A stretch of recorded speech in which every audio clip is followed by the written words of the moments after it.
Assalamualaikum warahmatullahi wabarakatuh. Alhamdulillahirabbil alamin wa bihi nasta'in wa ala umuri dunya waddin wassalatu wassalamu ala asyrafil anbiya wal mursalin sayyidina Muhammadin wa ala alihi wa sahbihi ajmain amma ba'du. Perkenalkan, saya Gugun Gunawan, sarjana teologi Islam. Kali ini saya akan membahas tentang macam-macam sunnah Nabi Sallallahu Alaihi Wasallam. Materi ini merupakan materi Al-Quran Hadis bab ke-8 kelas 10 pada semester genap. Jangan lupa, terima kasih sudah mengunjungi channel YouTube saya di Pelajar Abadi. Oke, baik, kita mulai saja. Pada bab ini, yaitu macam-macam sunnah Nabi, kompetensi dasarnya yaitu mengidentifikasi macam-macam sunnah, baik itu sunnah qauliyah, sunnah fi'liyah, sunnah taqririyah, dan sunnah hamiyah, serta fungsinya terhadap Al-Quran.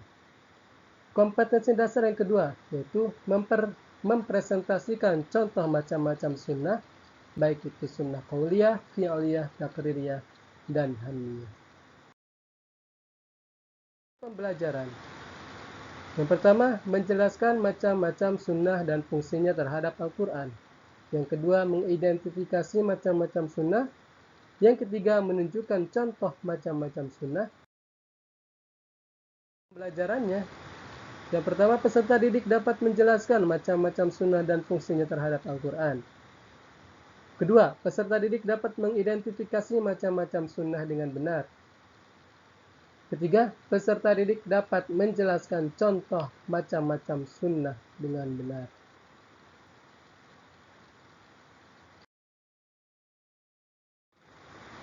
Kata konsep. Dalam bab ini, kita akan membahas tentang macam-macam sunnah, di mana sunnah itu terbagi menjadi 4 macam. Pada awal sebenarnya, yang pertama yaitu sunnah qauliyah, yang kedua sunnah fi'liyah, yang ketiga sunnah taqririyah, dan yang keempat sunnah hamiyah.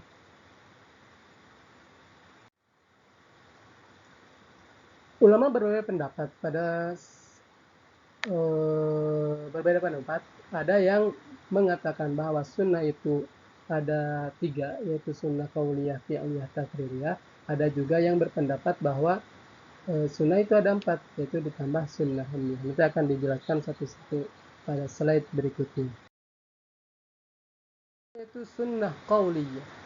Sunnah qauliyah itu adalah sunnah atau bentuk perkataan atau ucapan yang disandarkan kepada Nabi Muhammad Sallallahu Alaihi Wasallam. Jadi sunnah qauliyah adalah segala bentuk perkataan atau ucapan yang disandarkan kepada Nabi Muhammad Sallallahu Alaihi Wasallam. Dengan kata lain, sunnah qauliyah adalah sunnah yang hanya berupa ucapan Nabi saja. Jadi tidak perbuatannya tidak termasuk sunnah qauliyah. Jadi sunnah qauliyah itu dalam bahasa sederhananya sunnah yang hanya berupa ucapan Nabi saja, baik itu ucapan Nabi itu berupa pernyataan, anjuran, perintah maupun larangannya. Nah, di sini yang dimaksud dengan pernyataan, apa saja yang termasuk dalam pernyataan? Yaitu sabda Nabi dalam merespon keadaan yang berlaku pada masa lalu saat itu atau pada masa depan. Sunnah qauliyah.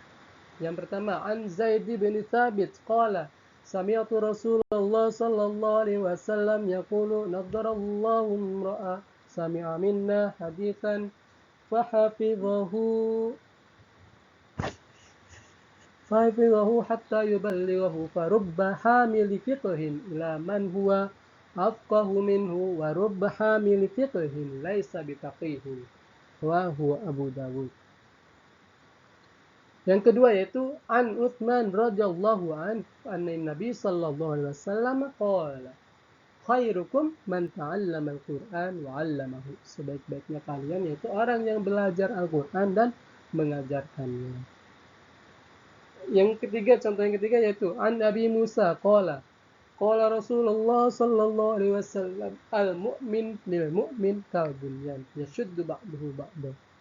Jadi orang mukmin bagi orang mukmin lain itu bagaikan bangunan. Yashuddu ba'dahu ba'dahu. sebagiannya menguatkan sebagian yang lain. Nah, ini merupakan contoh-contoh sunnah qauliyah.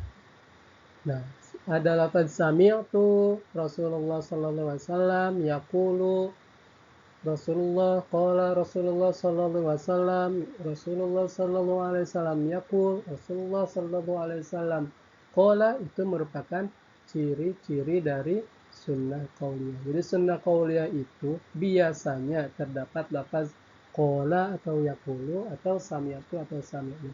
Sami'tu atau sami'na Rasulullah atau qala yaqulu Rasulullah sallallahu alaihi wasallam. Itu berarti sunnah qauliyah. Itu sunnah fi'liyah. Sunnah fi'liyah adalah segala perbuatan yang disandarkan kepada Nabi Muhammad SAW. Dengan kata lain, sunnah fi'liyah juga dapat dimaknai sebagai sunnah Nabi berupa perbuatannya yang diberitakan oleh para sahabat Nabi mengenai persoalan-persoalan ibadah dan lain-lain, seperti melaksanakan manasik haji dan lain-lain. Sunnah fi'liyah itu ya sunnah yang hanya berupa perbuatan Nabi, nah gitu. Baik itu diceritakan oleh sahabat atau ya diceritakan oleh sahabat. Sunnah itu namanya sunnah fi'liyah, diberitakan oleh para sahabat mengenai perbuatan Nabi terhadap suatu hal. Sunnah fi'liyah. Contoh sunnah fi'liyah. An Jabir bin Abdullah qala kana Rasulullah sallallahu alaihi wasallam yusalli ala rahilati haitsu tawajjahat fa idza arada al-fariidah nazala fastaqbala al-qiblah. Jadi ini merupakan hadis dari Jabir bin Abdullah bahwa ia berkata, Rasulullah itu sedang dalam perjalanan sholat menghadap ke arah tunggangannya menghadap atau kendaraannya menghadap. Faida aradal faridah, jika beliau mau melaksanakan sholat fardu, beliau turun dari kendaraannya kemudian sholat menghadap kiblat. Muttafaq alaih. Jadi itu Jabir menceritakan Rasulullah sholat ketika dalam perjalanan itu seperti apa. Itu sunnah fi'liyah. Kemudian wasallu kama ra'aitumuni usolli. Rasulullah berkata, salatlah kalian sebagaimana kalian melihatku salat. Riwayat Bukhari. Nah, Rasulullah ketika berkata seperti ini, bersabda seperti ini, ya langsung mempraktikkan beginilah salat yang benar. Dan yang ketiga, khudhu anni manasikakum, ambillah dariku manasik haji kalian. Riwayat Muslim an Jabir. Nah, kana ada lafaz kana, ra'aitu kana Rasulullah, karena ini menunjukkan keadaan Rasulullah. Kana Rasulullah, ra'aitu Rasulullah. Berarti sahabat melihat Nabi berbuat demikian. Itu sunnah fi'liyah. Ada lafaz kana, lafaz ra'aitu. Nah, itu biasanya merupakan kana Rasulullah atau ra'aitu Rasulullah, itu merupakan ciri-ciri sunnah fi'liyah. Ya, ada kana atau ra'aitu ra'aina. Sunnah taqririyah. Sunnah taqririyah adalah sunnah yang berupa ketetapan Nabi Muhammad sallallahu alaihi wasallam terhadap apa yang datang atau dilakukan para sahabatnya. Dengan kata lain, sunnah taqririyah adalah sunnah Nabi yang berupa penetapan Nabi. Takrir, secara bahasa takrir itu ya ketetapan. Penetapan Nabi terhadap perbuatan para sahabat yang diketahui Nabi, baik itu dalam menegur, melarang, atau bahkan mendiamkannya. Nah, kalau tadi mah sahabat melihat kepada Nabi berbuat sesuatu. Nah, kalau takrir itu Nabi itu melihat sahabat berbuat sesuatu, kemudian Nabi menanggapi gitu. Itu merupakan sunnah takririyah. Menegur, melarang, atau mendiamkannya itu ya takrir gitu. Diam itu bisa berarti iya. Kemudian contoh sunnah takririyah. La walakin lam yakun bi ardi qaumi fajiduni a'afuhu qala Khalid fajtarartuhu faakaltuhu wa Rasulullah sallallahu alaihi wasallam yanzuru ilayya. Muttafaq alaih. Ya, hadis yang pertama ini merupakan hadis yang menceritakan tentang kehalalan daging dob. Daging dob ini semacam daging biawak gitu. Nah, suatu hari Nabi itu diundang oleh Khalid tuh ke perjamuannya. Kemudian beliau ditawari oleh Khalid untuk memakan daging dob atau daging biawak. Tapi Rasulullah berkata, la walakin lam yakun bi ardi qaumi. Tidak, karena daging ini nggak ada di kaumku, di daerahku gitu, di daerah kaumku. Fajiduni apa? Kemudian Khalid ngambil daging biawak dan memakannya gitu. Nah, Rasulullah itu kemudian yanzur ilayya. Beliau melihat kepada Khalid dan mendiamkannya gitu. Nah, itu merupakan nggak nggak melarang, nggak membolehkan gitu. Jadi hanya mendiamkan. Itu bisa menjadi dalil kehalalan biawak. Enggak. Contoh hadis yang kedua.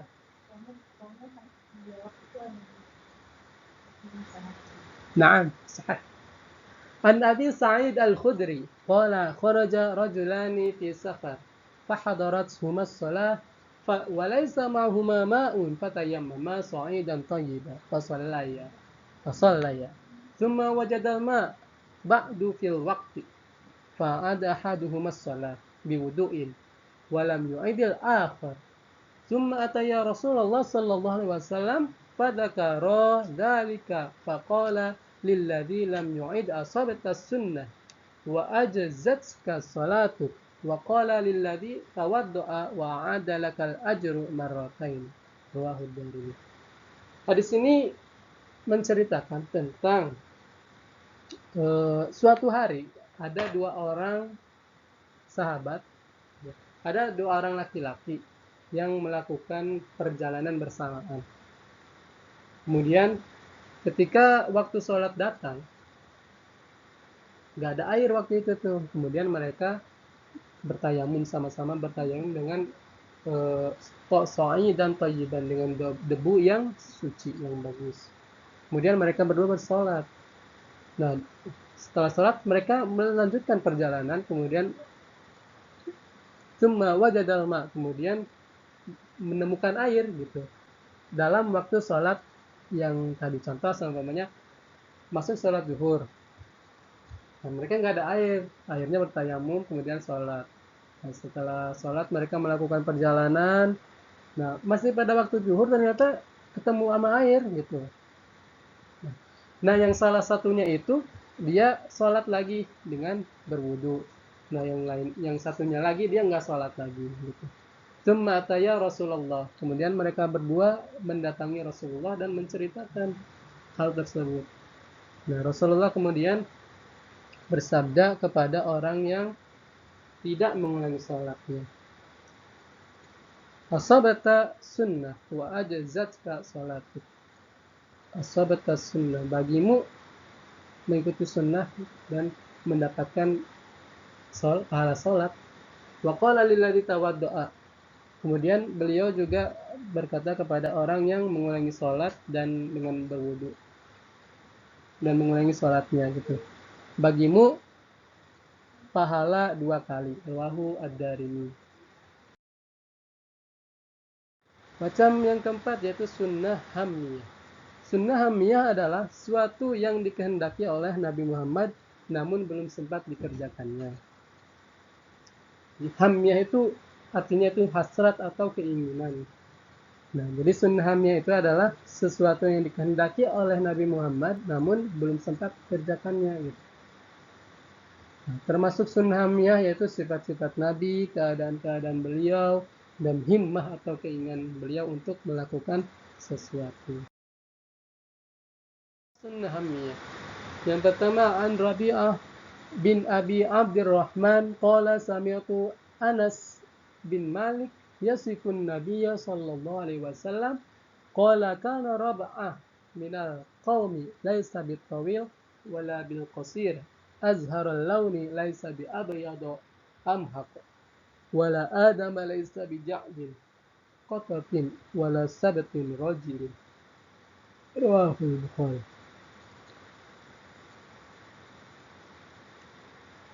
Contoh yang kedua yaitu sami'tu Abdullah bin Abbas radhiyallahu anhuma yaqulu hina shama Rasulullah sallallahu alaihi wasallam yaum Asyura wa amara bisiyamihi qalu ya Rasulullah innahu yaumun tu'azzimuhul yahudu wan nasara faqala Rasulullah sallallahu alaihi wasallam fa idza kana al-'amul muqbilu insyaallah sumna al-yawma at-tasi' qala falam ya'til 'amul muqbilu hatta tuwfiya Rasulullah sallallahu alaihi wasallam.